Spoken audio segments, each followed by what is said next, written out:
La mamá de ballet me bloqueó para que no pudiera llegar a mi hija, que gritaba herida, y luego le dijo al policía que yo había agarrado a su hija. Cuando le supliqué que dejara de mentir, inclinó la cabeza y dijo: «A veces tienes que exagerar para proteger a los niños». Me quedé en silencio. Eso fue hace 6 meses. La semana pasada ella entró a la corte, escuchó su propia voz en una grabación y no pudo hablar por el resto del día. Llamaron a la policía y dijeron que yo estaba acechando a sus niñas. Verás, mi hija decidió probar ballet hace 6 meses y como mi esposa estaba desplegada en el extranjero, yo era quien la llevaba a la academia. La primera vez que fuimos, sentí miradas sobre mí como nunca antes. Era el único papá ahí. Y en segundos escuché susurros sobre cómo yo era potencialmente peligroso. Durante la clase, una mamá se me acercó, sin presentación, sin hola, ni nada. Solo dijo: «Es raro que un hombre quiera estar aquí rodeado de niñas». Inmediatamente entendí por qué los otros papás esperaban en el estacionamiento. Traté de decirle que solo estaba ahí para ver a mi hija, pero ¿cómo podemos estar seguras? Las mujeres aquí no nos sentimos seguras con que tú estés mirando. Sentí que la sangre me hervía, pero pelear el primer día podría hacer que expulsaran a mi hija. Así que respondí con un sarcástico claro y me moví a la esquina donde apenas podía ver el piso de práctica. Pero eso no fue suficiente. «Exactamente ese es el ángulo que elegiría un pervertido», dijo otra mujer durante la segunda práctica de mi hija. Esta vez intenté ignorarlas, pero literalmente detuvo todo el ensayo. Se levantó, agitó la mano y empezó a gritar: «¡Disculpe!», en ese tono perfecto de señora mandona. El instructor se acercó. «Lo vi grabando a nuestras hijas», señaló la mujer hacia mí. Literalmente tuve que mirar 2 veces. Mi teléfono es uno de esos ladrillos Nokia que toma fotos de 2 megapíxeles a velocidad de tortuga y estuvo en mi bolsillo todo el tiempo. Saqué mi Nokia para mostrárselo al instructor, pero ni siquiera lo miró. Ella dijo directamente: «Lo importante no es si realmente lo hizo o no». «Disculpe, señora». «¿Qué?», sino que estas mujeres claramente no se sienten seguras con que yo esté aquí. Me dijo que tendría que esperar en otro lugar durante las prácticas, o tendría que llamar a la policía por grabar menores. Recuerdo mirar y ver a mi hija ponerse roja. Me dio tanta vergüenza hacerla pasar por esto. Parte de mí pensó en simplemente irme, pero entonces parecería loco. Y como los sueños de mi hija eran lo más importante, y la otra academia más cercana estaba a 2 horas, obedecí. Durante semanas, me senté arriba en el salón de historia del ballet, donde no podía ver el piso de práctica. Pude haber esperado en mi auto, pero quería estar ahí, para que si algo salía mal, al menos pudiera escucharlo. Y entonces pasó. Habían pasado 65 minutos de la sesión, cuando escuché un fuerte crujido seguido de un grito. El grito de mi hija. Tampoco era un llanto normal de niño. Era ese tipo de llanto que hace que a cualquier padre se le caiga el estómago y se le ponga la cara pálida. Bajé esas escaleras más rápido de lo que creí posible. Entonces vi a mi hija en el suelo, llorando de dolor, su tobillo doblado en un ángulo de 90 grados, gritando ronca. Fue entonces cuando hice lo que me metió en todo este lío. Corrí a ayudar a mi hija, o al menos lo intenté, porque 3 mamás literalmente formaron una pared en la entrada de la pista de baile. Lo sentimos por tu hija, pero no vamos a dejar que un pervertido se acerque a nuestras hijas. Esta vez ni siquiera las escuché, solo las empujé para pasar. No fuerte, solo lo suficiente para poder entrar. Los jadeos de todos fueron teatrales. Me arrodillé junto a mi hija. Empecé a revisar su tobillo, manteniéndola quieta, llamando al 911. Ella me suplicaba que le quitara el dolor. Escuché a las mamás gritándole al instructor que sacara a este pervertido del piso y amenazando con sacar a sus hijas. Entonces una niña, tal vez de 7 años, se acercó y se arrodilló. Le limpió las lágrimas a mi hija. Por lo que sabía, esa niña era su mejor amiga ahí. Toqué el hombro de la niña y le dije: «Gracias, cariño». Las mamás perdieron la cabeza de inmediato. Más jadeos, susurros. Entonces escuché a una de ellas. ¿911? Sí, tenemos una emergencia. Aún así, estaba demasiado preocupado para importarme. La ambulancia y la policía llegaron al mismo tiempo, 10 minutos después. Estaba subiendo a la ambulancia con mi hija cuando un oficial me tocó el hombro por detrás. Las mamás estaban gritando todas al mismo tiempo. «¡Es un pervertido! Me acaba de agredir. Lleva semanas grabando a nuestras hijas. Acaba de agarrar a esa niña». Mi hija les gritó a todos. Mi papá es inocente, pero nadie escuchó. Le tomé la mano y le dije que estaría ahí con ella. Ella asintió y se secó las lágrimas, pero luego me di la vuelta y la actitud del policía cambió por completo. Vi cómo su rostro pasó de ser comprensivo a casi asqueado cuando vio mi piel morena. Su voz pasó de insegura a juzgona en un segundo. «Señor, por lo que me dicen estas mujeres, voy a necesitar que venga a la estación. Papá tiene que venir conmigo». Mi hija le gritó al policía. Él me ignoró y la miró a ella como si supiera mejor que nosotros lo que ella necesitaba. Traté de explicarme, pero cada palabra que decía era interrumpida por las mamás. Cuando el oficial revisó mi Nokia y no encontró nada, suspiró. «Aún así necesito hablar con usted». Me esposó justo cuando la puerta de la ambulancia empezaba a cerrarse. No, no se lleven a mi papá. Mi hija intentó levantarse de la camilla, pero el dolor la hizo agarrarse el pie. Su mano seguía extendida, alcanzando donde la mía debería haber estado cuando los paramédicos cerraron la puerta. Orden de los oficiales. Sin decir otra palabra, el oficial me dio la vuelta y me puso las esposas. La mamá de la niña que había abrazado a mi hija estaba presentando cargos. En el coche patrulla, el oficial hablaba de 15 años de prisión. Todo mientras el hospital llamaba a mi número una y otra vez. Cuando llegué a la estación, la mujer que presentaba cargos ya estaba ahí. Peor aún, su defensora de víctimas ya había llegado. La estaba consolando en el vestíbulo, muy públicamente, mientras yo pasaba esposado. Todos me miraban. Ya estaba condenado a sus ojos. El proceso de fichaje fue eterno. Huellas, fotos y formularios, mientras mi teléfono no dejaba de sonar con llamadas del hospital que no podía contestar. Me pusieron en un cuarto gris pequeño con una mesa de metal y 2 sillas, y el detective Porter entró con una carpeta manila que parecía demasiado gruesa para algo que acababa de pasar. Se sentó frente a mí y empezó a sacar papeles. Capturas de pantalla de un chat grupal donde las mamás de ballet me llamaban cosas como el papá depredador y ese pervertido que mira a nuestras hijas. Se me revolvió el estómago al leer sus mensajes de semanas atrás, planeando cómo lograr que me vetaran, compartiendo fotos mías sentado en la esquina durante la práctica. Porter golpeó con su pluma la declaración escrita de Karen, donde decía que la empujé violentamente cuando solo intentaba llegar a Lily. Dijo que otras 3 mamás respaldaban su versión sobre la agresión. La defensora de víctimas tocó la puerta y entró con más papeles. Declaraciones de mamás diciendo que llevaba meses merodeando y haciéndolas sentir incómodas. Yo seguía intentando explicar, pero Porter solo seguía leyendo más acusaciones, y mi teléfono no dejaba de sonar con el hospital tratando de contactarme sobre la cirugía de Lily. Así pasaron 3 horas, él mostrándome pruebas que solo eran versiones distorsionadas de mí siendo papá, cuando escuché gritos desde el vestíbulo. Por la ventanita de la puerta, vi a mi hermana Ángela discutiendo con el sargento de guardia, agitando su teléfono, mostrando algo en la pantalla. Había manejado todo el camino desde New Haven después de mi única llamada, y ahora gritaba que no podían retener a un cónyuge militar mientras su hijo estaba en cirugía. Porter salió a lidiar con el alboroto y regresó con una joven en traje. La fiscal, que seguía llamando a esto un caso de depredador infantil, aunque todos sabíamos que era una tontería, fue repasando los cargos uno por uno: agresión, acoso, sospecha de grabar menores, cada palabra haciendo que me costara más respirar. Ángela logró mandarme un mensaje diciendo que Lily entró a cirugía llorando por mí, preguntando por qué su papá no estaba ahí, y me temblaban tanto las manos que apenas podía firmar los papeles reconociendo los cargos. Me trasladaron a una celda de detención alrededor de la 6ª hora, solo una caja de concreto con una banca y un inodoro, y me senté ahí repasando cada clase de ballet, cada momento, tratando de averiguar qué pude haber hecho diferente. Los otros tipos en las celdas a mi alrededor se mantuvieron alejados cuando se corrió la voz de que yo era el papá del ballet. Incluso ellos podían notar que esto estaba mal. Pensé en llamar a mi esposa en su barco, pero no pude enfrentarme a decirle que había fallado en proteger a nuestra hija mientras ella servía a nuestro país. Ángela finalmente los convenció de dejarla verme por 5 minutos, presionando su cara contra los barrotes diciéndome que la cirugía de Lily salió bien, pero que ella estaba histérica. No dejaba que ninguna enfermera la tocara. Seguía pidiendo por su papá. Me mostró un video en su teléfono de Lily en la cama del hospital, diciendo una y otra vez que esas mamás malas lastimaron a su papá. Y Ángela tomó mis manos a través de los barrotes, prometiendo que íbamos a pelear esto. Porter regresó esa noche con más pruebas. Una petición de hace 3 semanas firmada por 12 mamás, exigiendo que me expulsaran de la academia, fechada mucho antes del accidente de Lily. Karen había planeado todo esto. Solo estaba esperando su oportunidad, y llegó cuando mi hija se rompió el tobillo. Esa noche en la celda fue la peor. Cada sonido me recordaba a Lily, el borracho de al lado tarareando algo que sonaba como la música de su recital del mes pasado. No dejaba de imaginarla en nuestra cocina mostrándome sus giros, tan orgullosa cuando aplaudía, y ahora ella estaba sola en una cama de hospital, porque me atreví a ser un papá que se presentaba. A la mañana siguiente, me llevaron a la corte para la audiencia de fianza, y Karen estaba ahí con otras 5 mamás, todas usando bufandas rosas a juego como si esto fuera algún tipo de espectáculo. La jueza, una mujer mayor con lentes, leyó los cargos mientras las mamás susurraban lo suficientemente fuerte para que todos escucharan sobre proteger a nuestras hijas. Mi defensora pública se veía agotada, y apenas lo intentó. Solo pidió una fianza razonable mientras la fiscal me llamaba a un riesgo de fuga, porque mi esposa era militar y podría ayudarme a huir. La jueza fijó la fianza en $25,000, y Ángela se levantó diciendo que pondría su casa si era necesario, mientras las mamás del ballet jadeaban como si alguien las hubiera abofeteado. Realmente me da curiosidad cómo esas mamás lograron organizarse en mi contra durante semanas,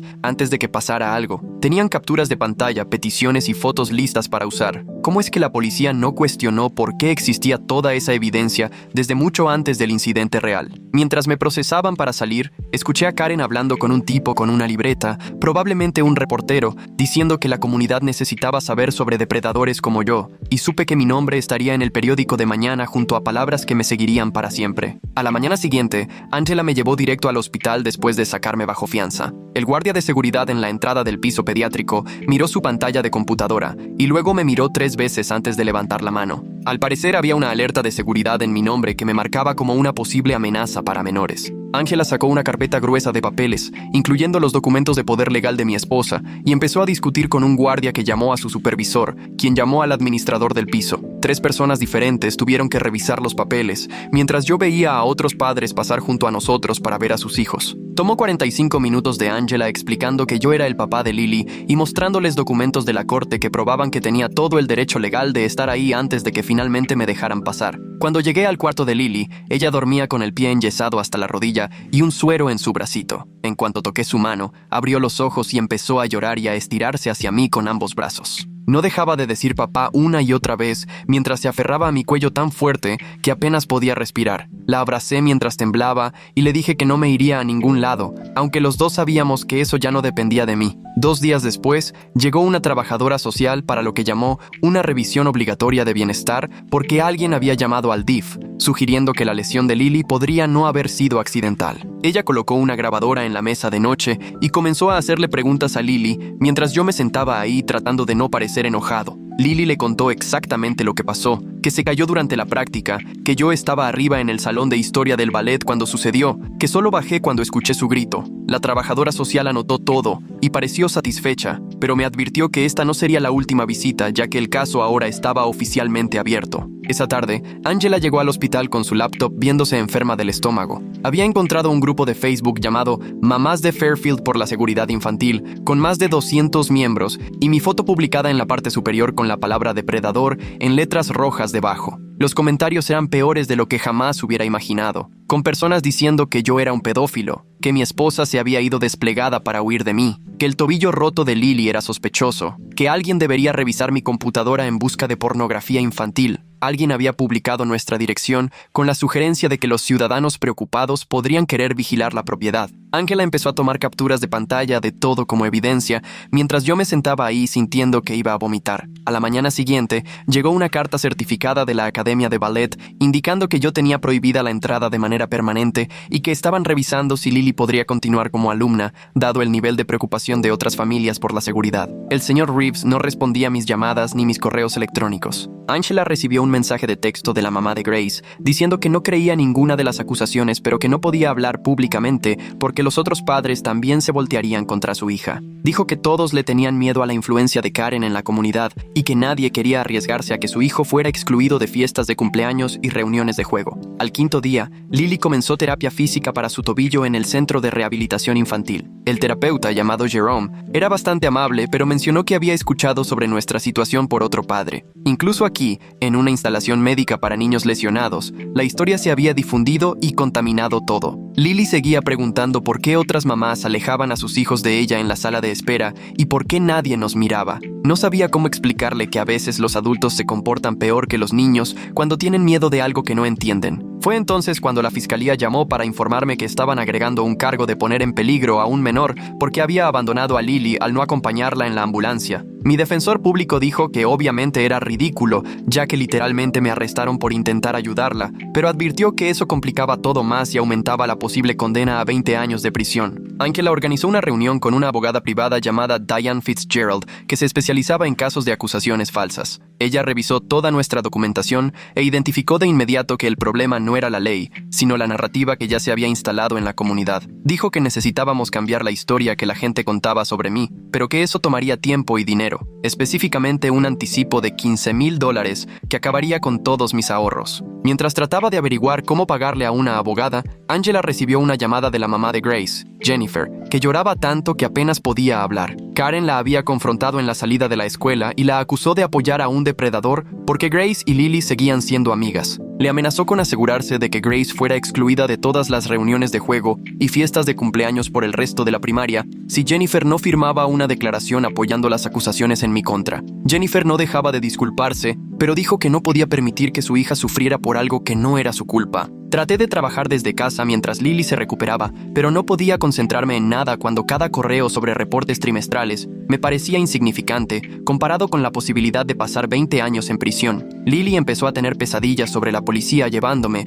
y se despertaba gritando por mí 3 o 4 veces cada noche. Había empezado a mojar la cama de nuevo, cosa que no hacía desde que tenía 4 años, y el pediatra dijo que era una respuesta traumática a todo lo que había pasado. Yo me quedaba despierto después de volver a dormirla, preguntándome si luchar contra esto en realidad estaba empeorando las cosas para ella o si simplemente debía aceptar cualquier castigo que quisieran darme para que ella pudiera seguir con su vida. 3 días después, el timbre sonó a las 7 de la mañana y cuando abrí la puerta, una joven con una credencial de prensa estaba ahí con una libreta preguntando si yo era Noah Thompson. Dijo que era del Fairfield Citizen y que Karen Whitfield les había dado una entrevista exclusiva sobre cómo estaba protegiendo a la comunidad de un posible depredador. La reportera me acercó su teléfono mostrando la foto de Karen en su sitio web con un titular que la llamaba una madre valiente defendiendo la seguridad de los niños. Quería mi versión de la historia, pero Diane ya me había advertido que cualquier cosa que dijera sería tergiversada, así que simplemente cerré la puerta. El artículo salió a la mañana siguiente con mi foto en la página 3, tomada del sitio web de mi trabajo, bajo las palabras «Madre local se enfrenta a presunto depredador», y en cuestión de horas todos en el pueblo conocían mi cara. Esa misma tarde la escuela llamó diciendo que varios padres se habían quejado de que Lily estuviera ahí y que tal vez la educación en casa sería menos disruptiva para todos los involucrados. Les dije que absolutamente no, ya que a Lily le encantaba su maestra, la señora Peterson, y tenía amigos ahí, pero cuando la recogí ese día, estaba sentada sola en las mesas del almuerzo, mientras todos los demás niños comían en grupos a 6 metros de distancia. No dijo nada en el camino a casa, pero la vi mirando a los otros niños por la ventana del auto, y sus pequeños hombros temblaban. 2 semanas después de mi arresto, Angela vino a quedarse con nosotros para ayudar y estábamos haciendo espagueti cuando Lily levantó la vista de su libro para colorear y preguntó por qué esas mamás me odiaban. Angela se arrodilló y le dijo que a veces la gente se equivoca sobre otras personas, pero que la verdad siempre sale a la luz. Y Lily asintió, diciendo que era como en Frozen cuando todos piensan que Elsa es mala, pero en realidad es buena. A la mañana siguiente, Diane llamó para decirme que Jennifer Williams Park había firmado la declaración de Karen, diciendo que fue testigo de un comportamiento preocupante de mi parte, aunque Angela recibió un mensaje de texto de ella 20 minutos después, disculpándose y diciendo que Karen amenazó con prohibirle a Grace ir a todas las fiestas de cumpleaños si no firmaba. Eso hacía 4 declaraciones juradas en mi contra, y Diane dijo que esto complicaba significativamente nuestra defensa, especialmente porque Grace ya no podía hablar con Lily en la escuela. El día 18 llegó la oferta de acuerdo de la fiscalía a través de mi defensor público, quien dijo que debía aceptarla, ya que solo era agresión menor sin tiempo en la cárcel, solo libertad condicional y consejería obligatoria. Seguía diciendo que sería un agresor registrado, pero al menos no iría a prisión, mientras Diane argumentaba que declararme culpable de cualquier cosa validaría toda su historia y nunca recuperaría mi vida. Tenía 72 horas para decidir, y pasé la mayor parte de ellas mirando las fotos de bebé de Lily, preguntándome qué tipo de futuro tendría con un papá que o iba a prisión o admitía ser peligroso cerca de los niños. Rechacé el acuerdo el día 21 y en menos de 4 horas Karen había organizado lo que llamó una reunión de seguridad comunitaria en el centro comunitario de Fairfield, con volantes mostrando mi foto del trabajo, etiquetada como amenaza conocida, se negó a admitir culpa pegados en cada poste del centro. Angela fue a observar y regresó pálida diciendo que más de 50 personas asistieron y Karen pasó 1 hora sugiriendo que podría atacar a otros niños ahora que no podía acceder a la academia de ballet. Diane intentó citar las grabaciones de seguridad de la academia de ballet del día que Lily se lastimó, pero la señora Reeves afirmó que su sistema falló exactamente ese día, que convenientemente era el único día en 6 meses sin grabación alguna. Un padre podría haber captado algo en su teléfono mientras grababa a su propio hijo, así que Diane empezó a llamar a todos los del grupo individualmente, pero la mayoría ni siquiera contestaba. Mientras tanto, las sesiones de fisioterapia de Lily iban bien y su tobillo estaba sanando, pero desarrolló una ansiedad respecto al baile que la hacía quedarse paralizada cada vez que salía ballet en la televisión. ¿Por qué cree Karen que organizar una reunión de seguridad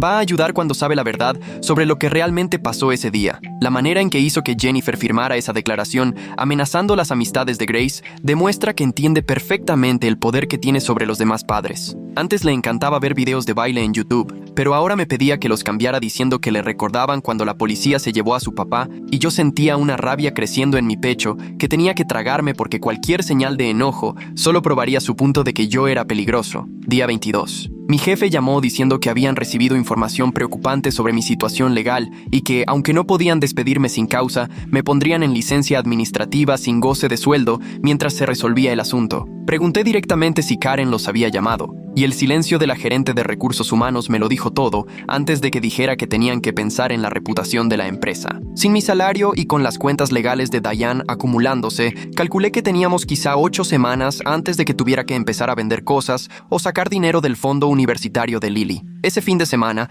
Angela estaba en el supermercado cuando David Whitfield se le acercó en el pasillo de los cereales, incómodo, y mencionó que Karen se había obsesionado con toda esta situación, pasando horas en su grupo de Facebook llamando a otros padres y organizando protestas. No dijo exactamente que Karen estuviera equivocada, pero sugirió que tal vez había un malentendido que podría resolverse si las personas adecuadas hablaban, y Angela le dio el número de Diane, aunque ambos sabíamos que Karen perdería la cabeza si se enteraba de que su esposo hablaba con nosotros. 3 días después, Diane me llamó con una noticia que me hizo temblar las manos. Una mujer llamada María Santos se había comunicado con ella en secreto, asustada pero decidida a ayudar. María había estado en el estudio de ballet el día que Lily se rompió el tobillo y había grabado todo en su teléfono. Le mostró a Diane el video completo en el estacionamiento de una cafetería 2 pueblos más allá, donde nadie las vería reunirse. Las imágenes me mostraban corriendo hacia mi hija que gritaba mientras 3 madres literalmente bloqueaban mi camino con sus cuerpos. Se veía a Karen de pie al fondo con una pequeña sonrisa en la cara cuando llegó la policía. María temblaba mientras entregaba una copia del video,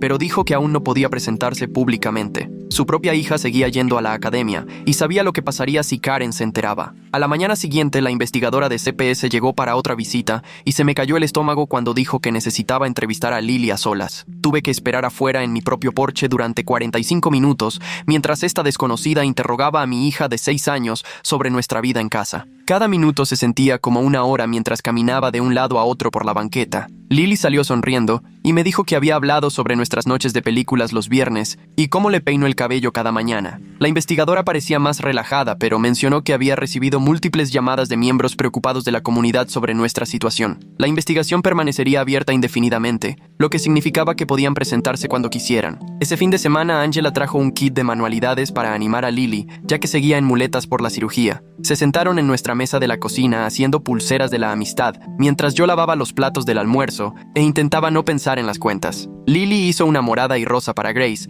aunque no habían hablado desde el incidente. Miró a Angela y dijo que tal vez podrían volver a ser amigas cuando la gente dejara de ser mala con su papá. Esa esperanza inocente de que esta pesadilla algún día terminaría me dolió tanto el pecho que tuve que salir de la habitación. Diane llamó esa noche con información que hizo que todo tuviera sentido de la peor manera posible. Había estado investigando el pasado de Karen y encontró otras 3 escuelas donde había hecho exactamente lo mismo. En una escuela, un padre soltero perdió la custodia de sus hijos después de la campaña de Karen en su contra. Los recuperó 2 años después, pero el daño ya estaba hecho y su hija todavía no le habla. Otra familia literalmente se mudó a Texas para escapar de su acoso después de que ella lograra que los expulsaran de todas las actividades del pueblo. Karen había perfeccionado este sistema de destruir a las personas que ella decidía que eran inapropiadas y nosotros solo éramos su último proyecto. David de hecho llamó a Diane él mismo unos días después desde un teléfono público en una gasolinera. Había encontrado la carpeta de investigación de Karen sobre mí escondida en la oficina de su casa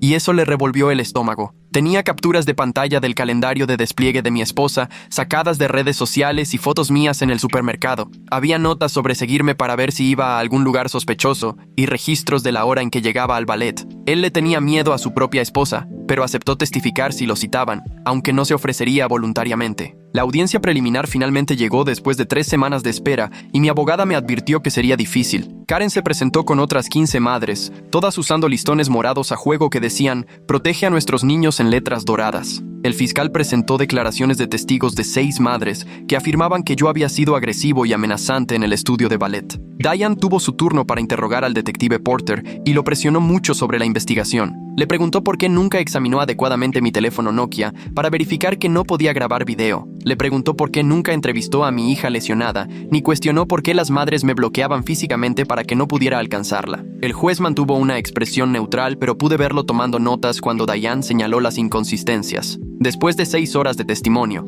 el juez dijo que necesitaba tiempo para revisar todo y programó otra audiencia. Pensé que lo peor había pasado hasta que llegué a casa y encontré pintura en aerosol roja en la puerta de la cochera. La palabra depredador estaba escrita en letras enormes que se veían desde la calle. Lily la vio antes de que pudiera taparle la vista y me preguntó qué significaba esa palabra. Le dije que solo era una palabra fea, que no era verdad, mientras Angela me ayudaba a cubrirla con pintura. Ambos sabíamos que volvería a pasar, pero de todos modos instalé cámaras de seguridad esa noche. Al día siguiente, mi esposa por fin logró comunicarse por teléfono satelital desde su barco. Había estado posponiendo contarle todo, pero ella pudo escuchar en mi voz que algo andaba mal. El silencio después de que le expliqué todo se alargó tanto que pensé que habíamos perdido la conexión. Luego dijo que iba a solicitar permiso de emergencia de inmediato para venir a casa y ayudarnos. Le rogué que no lo hiciera porque necesitábamos su ingreso más que nunca con las cuentas legales acumulándose. Salir del despliegue antes de tiempo dañaría su carrera y ella había trabajado demasiado para echarlo a perder ahora.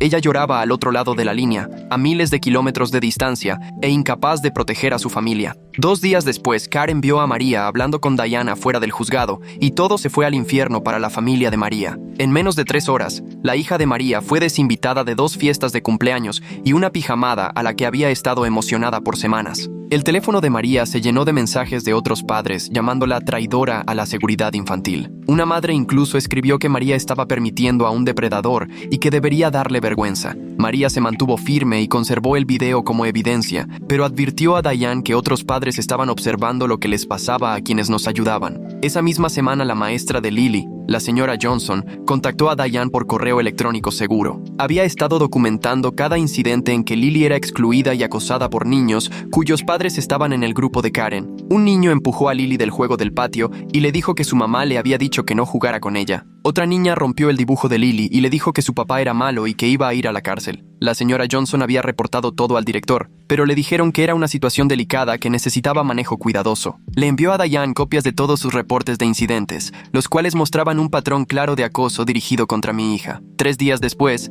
Diane me llamó a su oficina con una pila de papeles que hizo que mi corazón se acelerara. Ella redactó una contrademanda contra Karen por difamación, imposición intencional de angustia emocional y acoso. El notificador judicial se la entregaría a Karen durante su clase de pilates del jueves por la mañana en el club campestre. Yo observaba desde mi auto al otro lado de la calle mientras el notificador entraba al estudio exactamente a las 10:15 a.m. A través de las ventanas de piso a techo, pude ver a Karen con su ropa deportiva rosa haciendo una especie de plancha cuando el notificador se acercó. Ella se puso de pie, confundida. Tomó los papeles y su rostro pasó de molesta a sorprendida y luego a furiosa en unos 3 segundos. Toda la clase se detuvo para mirar. Alguien estaba grabando con su teléfono para Instagram y más tarde ese día el video se volvió viral en los grupos de Facebook de nuestro pueblo. Por primera vez desde que esto comenzó, Karen era la que estaba a la defensiva. Esa misma tarde, la señora Reeves de la Academia de Ballet llamó a Diane en pánico. El sistema de seguridad que había estado descompuesto durante meses, de repente funcionaba de nuevo y ella había encontrado todas las grabaciones antiguas respaldadas en la nube. Ofreció entregarlas si no mencionábamos a la academia en nuestra demanda. Las grabaciones del día que Lily se lastimó me mostraban sentada en el cuarto de arriba todo el tiempo, destruyendo completamente su argumento de que yo había sido negligente o que estaba cerca de las otras niñas. Diane aceptó las grabaciones, pero no hizo promesas sobre la demanda. 2 días después, David Whitfield se presentó en la oficina de Diane luciendo exhausto. Se había mudado al Hampton Inn después de que Karen se enteró de que él había estado hablando con nosotras. Ella se volvió loca cuando le entregaron la demanda, le arrojó un vaso, lo acusó de traicionar a la familia, amenazó con decirle a todos que él había sido inapropiado con sus propias hijas si testificaba en su contra. Ahora él grababa todo en su teléfono, documentando sus amenazas. La familia suburbana perfecta que todos envidiaban se estaba desmoronando a puerta cerrada. Entonces Karen llevó las cosas más allá de nuestro drama local. Llamó al oficial al mando de mi esposa en la base naval, alegando que yo era un depredador inestable que no debía tener acceso a ninguna información militar a través de mi cónyuge. La oficina de J. Age abrió una investigación ese mismo día. Que María se arriesgara tanto al compartir ese video me hace preguntarme cuánto tiempo había cargado con esa culpa viendo cómo se desarrollaba todo esto. Mi esposa tuvo que sentarse en entrevistas sobre nuestro matrimonio, mi carácter, si yo representaba un riesgo de seguridad. Sus compañeros oficiales la miraban diferente ahora. Una desconocida a 4.800 kilómetros intentaba destruir su carrera militar porque yo la había empujado para ayudar a mi hija herida. Cuando Lily regresó a la escuela con su yeso, las cosas empeoraron. La observé en el recreo desde el estacionamiento donde esperaba para recogerla. Ella se sentó sola en una banca mientras los otros niños jugaban. Un niño se le acercó y vi que movía la boca. Vi el rostro de Lily desmoronarse. Luego vi a mi dulce niña empujarlo tan fuerte que cayó hacia atrás. La escuela me llamó de inmediato. El director sugirió de nuevo que la educación en casa podría ser lo mejor para todos. En el auto, Lily me dijo que el niño le dijo que su mamá le había dicho que yo era peligroso y que iba a ir a la cárcel. Mi hija de 6 años se estaba volviendo más dura, más enojada, y me rompía el corazón ver cómo perdía su inocencia. Esa noche, Jennifer Brown Park llamó directamente a Diane. La mamá de Grace estaba teniendo una crisis de conciencia y quería retractarse de su declaración. Admitió que había mentido sobre que yo toqué a Grace de manera inapropiada. Tenía mensajes de texto de Karen diciéndole exactamente qué decirle a la policía. Básicamente, pruebas de manipulación de testigos. Pero Jennifer estaba aterrada porque Karen había dejado claro que cualquiera que la traicionara sería destruido social y financieramente. Nos proporcionó los mensajes, pero nos rogó que no reveláramos aún que ella era la fuente. 3 días después, nos sentamos en la oficina de la fiscal mientras revisaba todo. Las grabaciones de seguridad, el video de María del recital, la retractación de Jennifer, los mensajes de texto. La fiscal se veía menos segura, pero aún insistía en que el cargo de agresión seguía en pie porque yo había hecho contacto físico con las madres al empujarlas. Diane argumentó que fue fuerza razonable para llegar a una niña herida y entonces llegó la oferta. Todos los cargos fueron retirados si aceptaba no continuar con la demanda civil. Querían que esto desapareciera en silencio. Mientras Diane y yo discutíamos opciones, Angela llevó a Lily a pasar un día de chicas para distraerla de todo. Fueron a hacerse las uñas al centro comercial. Angela me mandó un mensaje con una foto de Lily eligiendo esmalte morado, el mismo color que los listones de seguridad que el grupo de Karen había estado usando. Lily no conocía la conexión, solo le gustaba el color. Estaba sonriendo en la foto. Su primera sonrisa real en semanas. Estos pequeños momentos de cosas normales de niños ahora se sentían como grandes victorias, pero Karen no había terminado. Su abogada presentó una moción alegando que yo la estaba acosando al emprender acciones legales, después de que ella simplemente había intentado proteger a los niños. La ironía se le escapaba por completo. Publicó en su grupo de Facebook sobre cómo yo estaba usando el sistema legal para silenciar a una madre protectora. Sus seguidores iniciaron un GoFundMe que recaudó $30,000 en 2 días para su defensa legal. Nosotros estábamos pagando todo de nuestro bolsillo mientras ella recibía apoyo financiado por personas que solo conocían su versión. A la mañana siguiente, la señora Johnson llamó a Diane en privado. La directora la había reprendido por tomar partido después de que se negó a firmar una declaración apoyando la postura neutral de la escuela sobre el acoso. Estaba considerando denunciar públicamente el fracaso total de la administración para proteger a Lily del hostigamiento. Otra grieta se estaba formando en el muro de instituciones que nos habían fallado. 3 semanas después, Diane me llamó con una noticia que me hizo temblar las manos. David había entrado a su oficina esa mañana llevando una pequeña memoria USB y con aspecto de no haber dormido en días. Se sentó frente a su escritorio y empujó la memoria hacia adelante sin decir una palabra al principio. Luego le dijo que era una grabación de su dormitorio 2 noches después de mi arresto, cuando Karen pensó que él estaba dormido. Diane la conectó ahí mismo y ambos escuchamos en altavoz. Mientras la voz de Karen llenaba la habitación, hablando por teléfono con alguien sobre cómo sabía que yo nunca había grabado nada en realidad, pero que a veces hay que exagerar para proteger a los niños de amenazas potenciales, y cómo los hombres no deberían estar en clases de ballet de todos modos, porque simplemente no es natural. Siguió durante 20 minutos describiendo cómo había organizado a las otras madres semanas antes de que lastimaran a Lily, contándoles historias sobre otros casos de hombres en estudios de danza, creando un plan para sacarme de ahí de una forma u otra. La grabación terminó con ella riéndose de lo fácil que fue poner a todos de su lado, porque la gente siempre le cree a una madre preocupada antes que a un papá cualquiera. Los ojos de Diane se abrieron de par en par mientras guardaba varias copias y la archivaba de inmediato como evidencia, diciéndome que esto lo cambiaba todo. A la mañana siguiente,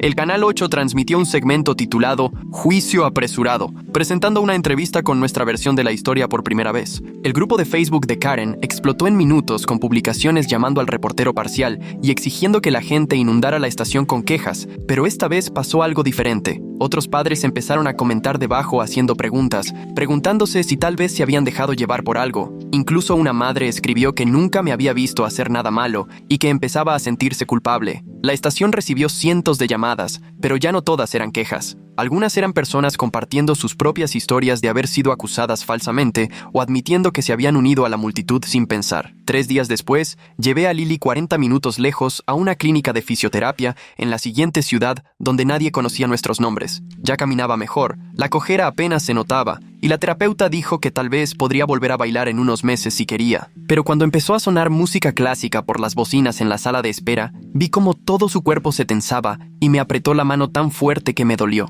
«Ya no me gusta la música de ballet, papi», dijo en voz baja, y sentí que otra parte de mi corazón se rompía, sabiendo que Karen le había robado algo hermoso a mi niña. Esa tarde, el detective Porter llamó para pedirme que fuera a la estación, y cuando llegué, estaba parado en el vestíbulo con cara de incomodidad. Me llevó a una sala de conferencias donde el fiscal me esperaba con papeles esparcidos sobre la mesa. Me dijeron que todos los cargos penales serían retirados con efecto inmediato debido a la falta de pruebas y problemas de credibilidad de los testigos. El detective Porter carraspeó y dijo que me debía una disculpa, que había dejado que sus suposiciones nublaran su juicio y que lamentaba lo que le había pasado a mi familia. Quise sentir alivio, pero lo único en lo que podía pensar era en cómo mi foto policial seguía circulando en internet y cómo el registro de arresto me seguiría para siempre, aunque Diane dijo que podríamos borrarlo después del caso civil. En cuestión de horas, Karen había publicado en todas las plataformas que la desestimación solo probaba que el sistema protege a los depredadores y que no dejaría de luchar para mantener a los niños a salvo de personas como yo. 5 días después,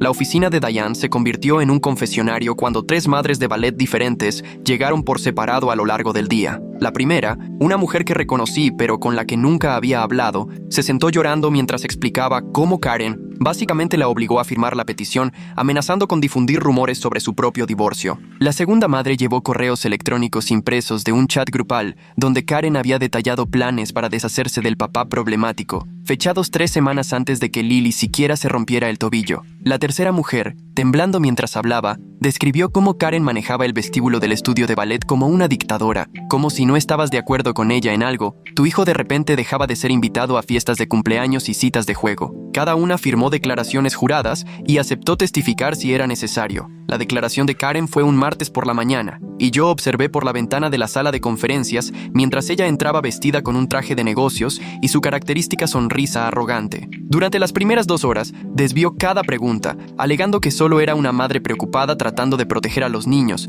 que yo la estaba intimidando al emprender acciones legales, que cualquier inconsistencia en su historia eran simples malentendidos. Entonces Diane sacó su laptop y reprodujo la grabación de David. Nunca he visto el rostro de alguien cambiar de color tan rápido, pasando de confiada a pálida y luego a rojo brillante en segundos. Karen se levantó gritando que la grabación era ilegal, exigiendo hablar con su abogada en privado, y hasta arrojó su botella de agua sobre la mesa antes de salir furiosa. Su abogada pidió un receso para reevaluar su posición, lo cual era lenguaje legal para decir que estaban perdidas. 3 días después, recibí una llamada de la nueva directora de la Academia de Ballet, quien se presentó y de inmediato comenzó a disculparse por cómo se manejó la situación. Dijo que la señora Reeves había sido despedida y que nunca volvería a enseñar en su estudio, que querían ofrecerle a Lily clases gratis por 1 año más, una disculpa pública, que todo sería completamente diferente ahora, con nuevas políticas sobre la participación de los padres y tolerancia cero al acoso. Le agradecí, pero cuando le pregunté a Lily si quería regresar, solo negó con la cabeza y dijo que esa parte de su vida había terminado. El siguiente milagro llegó cuando mi esposa llamó desde su despliegue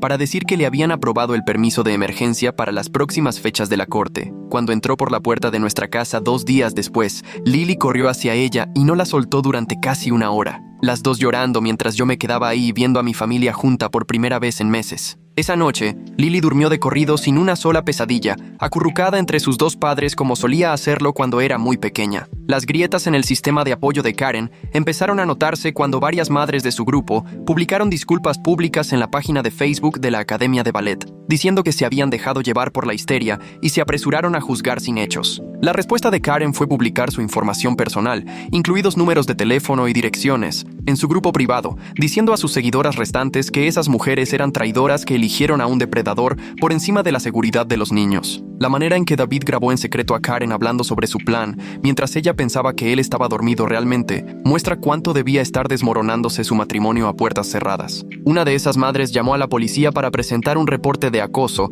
después de recibir mensajes amenazantes y, de repente, la madre preocupada que protegía a la comunidad estaba siendo investigada por acoso cibernético. El mayor avance llegó cuando Jennifer Davis Park entró a la oficina de Diane con su abogada y una declaración jurada describiendo exactamente cómo Karen había amenazado con destruir la vida social de su hija Grace si no apoyaba las acusaciones en mi contra. Detalló cómo Karen la había entrenado sobre qué decirle a la policía, cómo le había dicho que exagerara cualquier interacción que hubiera visto entre yo y los niños, cómo Karen había creado un ambiente en el que estar en desacuerdo con ella significaba convertirte en su próximo objetivo. Después de firmar los papeles, Jennifer preguntó si había alguna manera de que Grace y Lily pudieran verse de nuevo, porque Grace había estado preguntando por su amiga todos los días desde que esto comenzó. Organizamos una cita de juegos supervisada en un lugar neutral, y cuando esas dos niñas se vieron, corrieron una hacia la otra y se abrazaron tan fuerte que ambas lloraron. Demasiado pequeñas para entender realmente por qué las habían mantenido separadas, pero lo suficientemente grandes para saber que se habían extrañado muchísimo.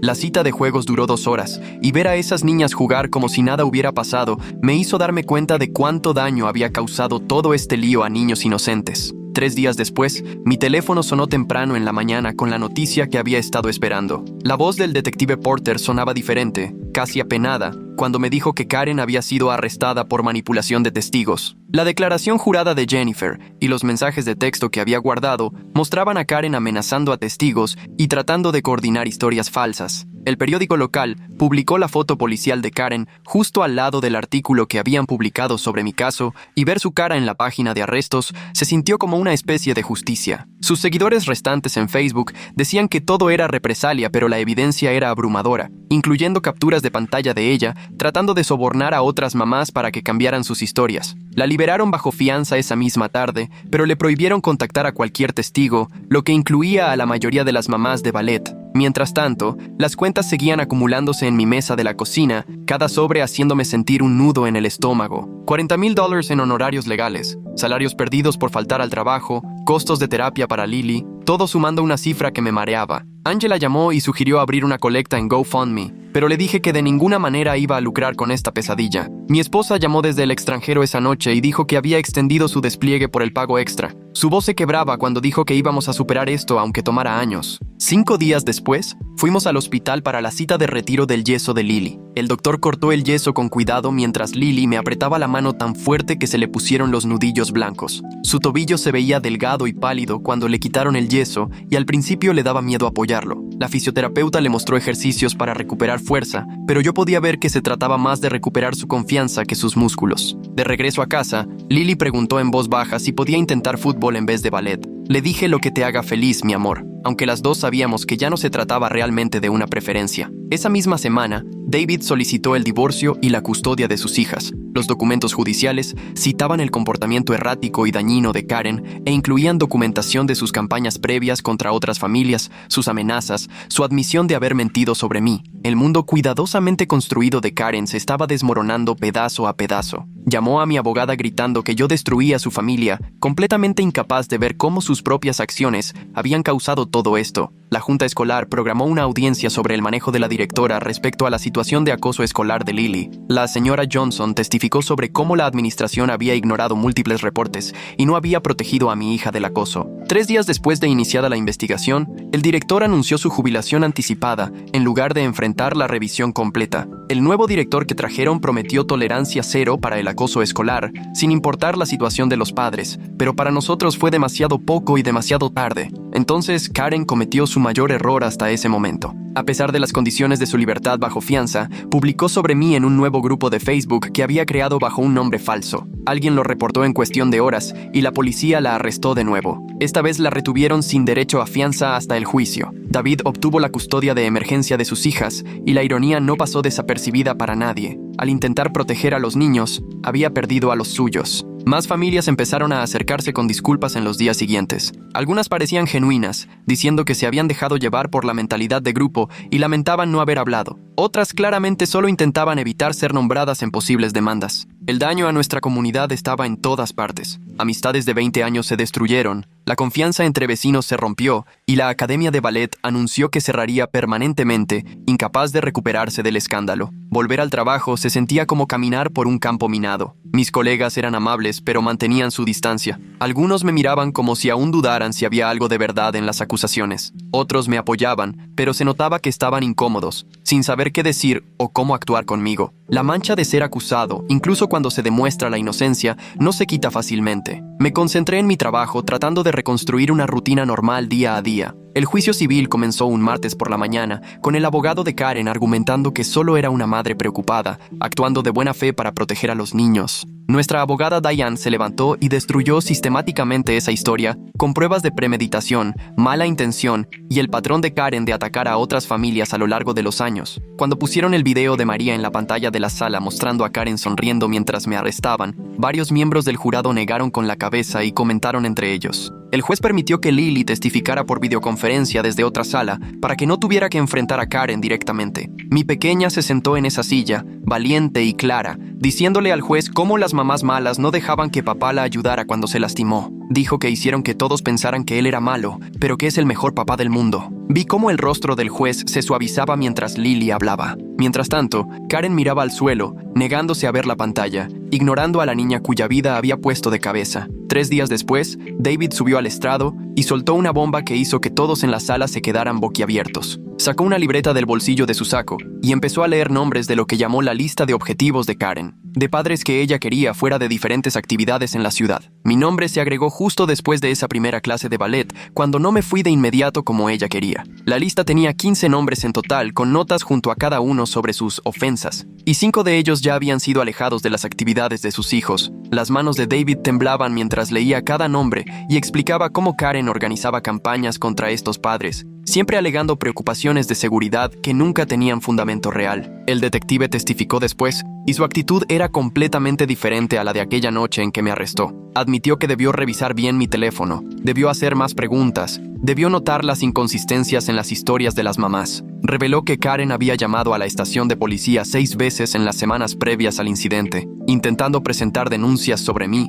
que siempre eran desestimadas por infundadas. Había estado buscando a alguien que creyera su historia y finalmente encontró la manera de lograrlo. 2 días después, durante un receso para el almuerzo, mi esposa me tomó de la mano en la cafetería del juzgado mientras elegíamos sándwiches que ninguno de los dos podía comer realmente. Me dijo que estaba orgullosa de mí por luchar contra esto en vez de simplemente buscar otra escuela de ballet como la mayoría de la gente habría hecho. Pensé en todo el dinero que habíamos gastado, todo el estrés por el que Lily había pasado, todas las noches que no pude dormir preguntándome si valía la pena. Cuando Karen finalmente subió al estrado, empezó confiada, pero se desmoronó rápidamente bajo el contrainterrogatorio. Admitió que había exagerado algunas cosas, admitió que había organizado a las otras mamás para quejarse, admitió que las había entrenado sobre qué decirle a la policía, pero seguía insistiendo en que realmente creía que yo era una amenaza basándose en la intuición de madre, aunque no pudo nombrar ni una sola cosa concreta que yo hubiera hecho mal, aparte de ser un hombre en la clase de ballet. Nuestro abogado le preguntó 3 veces qué pruebas tenía,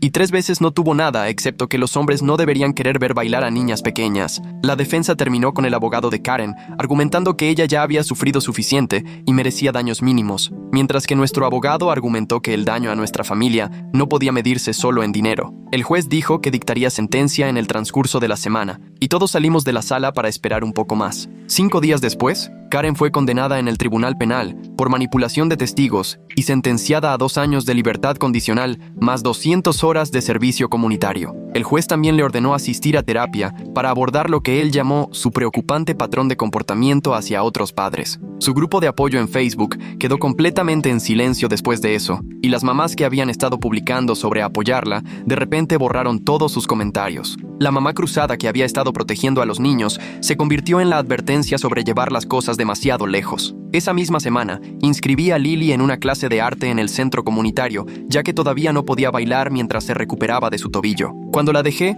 la instructora no sabía nada de nuestra historia, y se sintió tan normal que casi lloré, pero aún así me sorprendí observando a los otros padres, preguntándome si estaban susurrando sobre mí, preguntándome si alguien volvería a empezar algo. Esa sensación de ser observado, de ser juzgado, se me pegó como un mal olor que no podía quitarme. ¿Cómo logró Karen mantener notas tan detalladas sobre 15 familias diferentes sin que nadie se diera cuenta durante tanto tiempo? Que David encontrara esa lista de objetivos me hace preguntarme si también guardaba otros registros, tal vez correos electrónicos o fotos documentando sus campañas contra todos esos padres que alejó de las actividades. Angela organizó una cena en su casa con las familias que nos apoyaron en todo. María llevó pasta casera, Jennifer llevó a sus hijos para que jugaran con Lily y la señora Johnson fue aunque había perdido su trabajo en la academia de ballet por defendernos. No hablamos del caso en absoluto, solo comimos y reímos y vimos a los niños jugar juntos en el patio trasero. Por un par de horas, se sintió como la comunidad que debimos haber tenido desde el principio, esa en la que los padres se apoyan en vez de destruirse entre sí.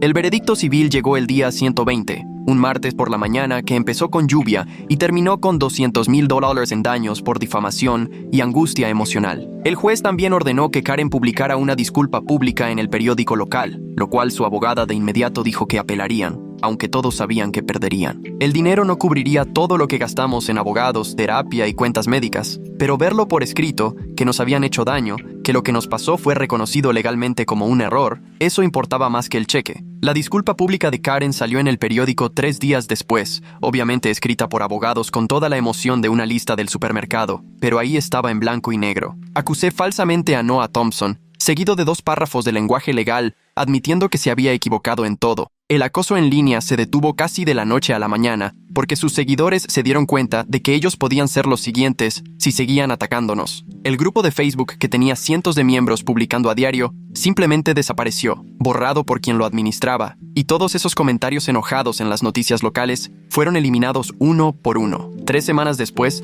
Diane me llamó al trabajo para decirme que la apelación de Karen fue rechazada por el juez. Ella intentó argumentar que la confesión había sido forzada, pero el juez lo vio de inmediato, ya que ella la había firmado voluntariamente con su propio abogado presente. La mejor parte fue cuando Diane me contó que Karen se declaró en bancarrota ese mismo día para evitar pagarnos los daños. Ambos sabíamos que eso significaba que probablemente nunca veríamos ni un centavo de los $100,000 que el tribunal nos otorgó, pero sinceramente, el dinero no era lo que importaba. Karen había perdido su reputación, sus amigos, su estatus social en el club campestre que tanto amaba, y por lo que David me contó después, incluso su matrimonio estaba pendiendo de un hilo. Mi jefe me llamó a su oficina esa misma tarde, y pensé que estaba en problemas, pero en vez de eso me ofreció un ascenso con un aumento de $15,000. Dijo que era en parte porque había manejado todo con profesionalismo, y en parte porque la empresa se sentía mal por lo que había pasado. El ascenso venía con la opción de transferirme a la oficina de Boston, donde nadie conocería nuestra historia. Esa noche, cuando mi esposa llamó desde el barco, le conté y hablamos durante 1 hora sobre si debíamos aceptarlo.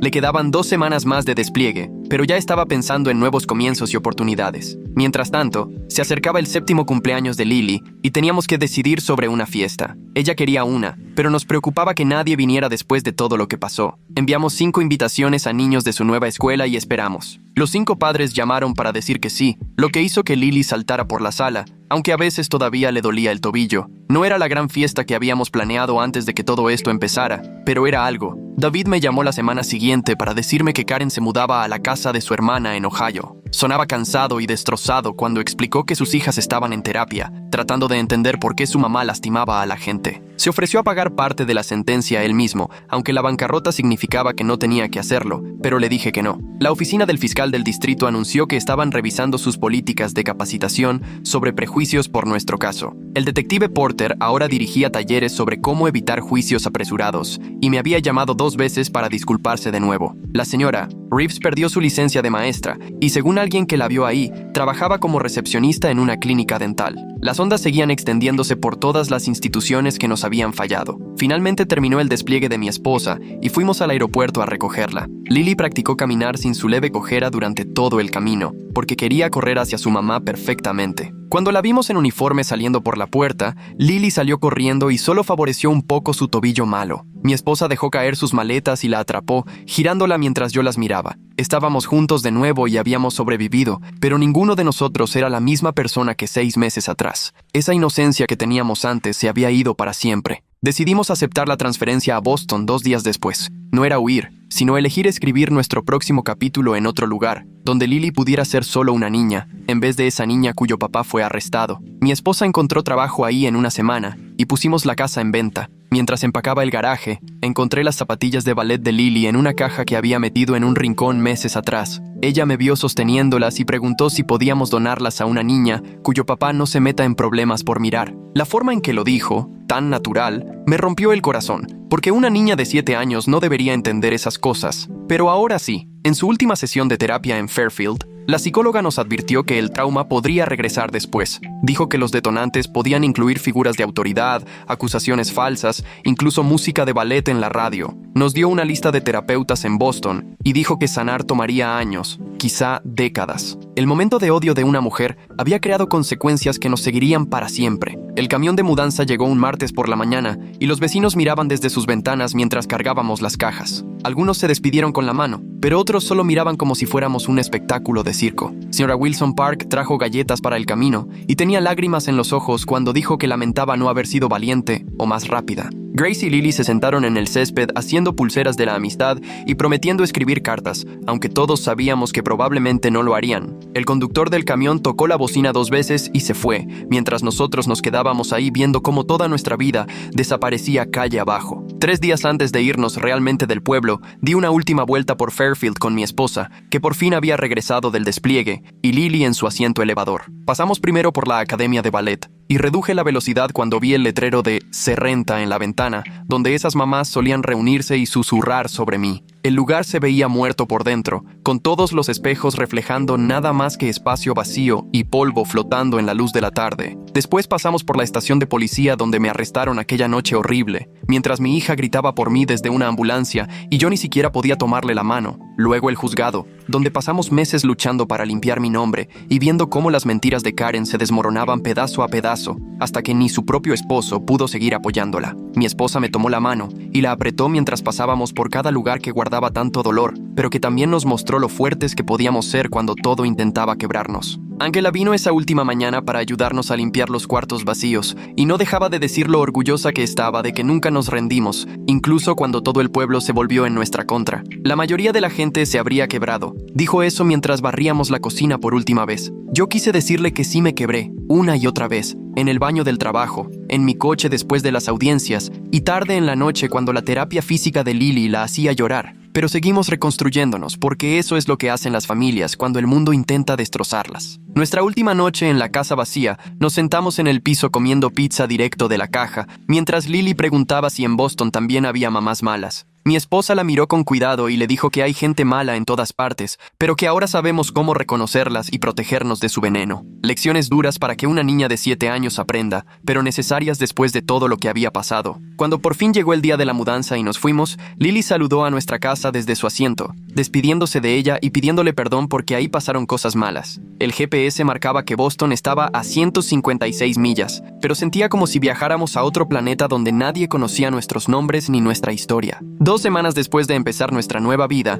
Lily entró a su nueva escuela, y cuando los niños preguntaron por su leve cojera, solo dijo que se había roto el tobillo bailando, sin mencionar los meses de cirugías y terapia, ni a las mamás que causaron todo. Su maestra no sabía nada del caso en la corte, ni de los titulares, ni de las amenazas de muerte que recibimos en línea. Los otros padres que recogen a sus hijos no susurraban, ni miraban, ni alejaban a sus hijos de la mía. Éramos solo otra familia entre la multitud, y esa invisibilidad se sentía como el mayor regalo después de meses de ser tratados como criminales. Empecé en mi nuevo puesto en la oficina de Boston, y mi jefe mencionó el primer día que la empresa le había dicho por qué nos mudamos, pero prometió que aquí era borrón y cuenta nueva. Mis compañeros me juzgaban por mis hojas de cálculo y presentaciones, en vez de por viejos artículos que encontraban en internet. Poco a poco dejé de tensarme cuando alguien mencionaba las actividades de sus hijos o preguntaba qué hacía los fines de semana. Un mes después de llegar a Boston, Lily hizo una amiga llamada Olivia, que la invitó a probar gimnasia en un gimnasio local. Firmé el permiso sin que me temblaran las manos por primera vez desde que empezó toda esta pesadilla.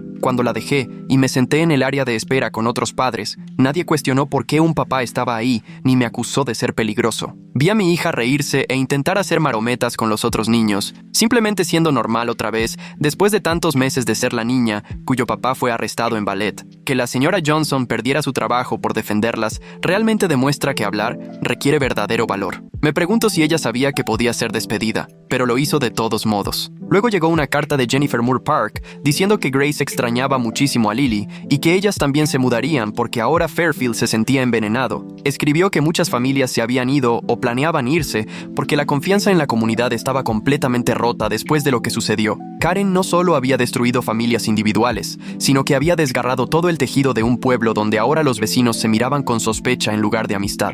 6 semanas después de llegar a Boston, mi esposa y yo fuimos juntos a las conferencias de padres y maestros, y la maestra dijo que Lily se estaba adaptando bien y haciendo amigos, aunque notó que nuestra hija era protectora con los niños que eran molestados. Nuestra pequeña había aprendido demasiado joven que quedarse de brazos cruzados mientras otros sufren está mal, y ahora intervenía cuando veía que ocurría una injusticia. Fue una lección dura enseñada por el trauma, pero tal vez eso la haría más fuerte y más amable de lo que habría sido de otra manera. El sábado por la mañana, en nuestro pequeño departamento de Boston, Lily practicaba movimientos de gimnasia en la sala mientras mi esposa preparaba el desayuno, y yo me sentaba con mi laptop leyendo noticias normales en vez de buscar nuestros nombres para ver si habían publicado nuevos artículos. ¡Papá, mira esto!, gritó Lily e intentó hacer una parada de manos contra la pared. Se tambaleó pero se sostuvo antes de caer y se volteó hacia mí con la sonrisa más grande. ¿Viste, papi? No me caí. No, bebé, no te caíste, y nosotros tampoco a pesar de todo lo que intentaron hacer para destruirnos. Seguimos de pie.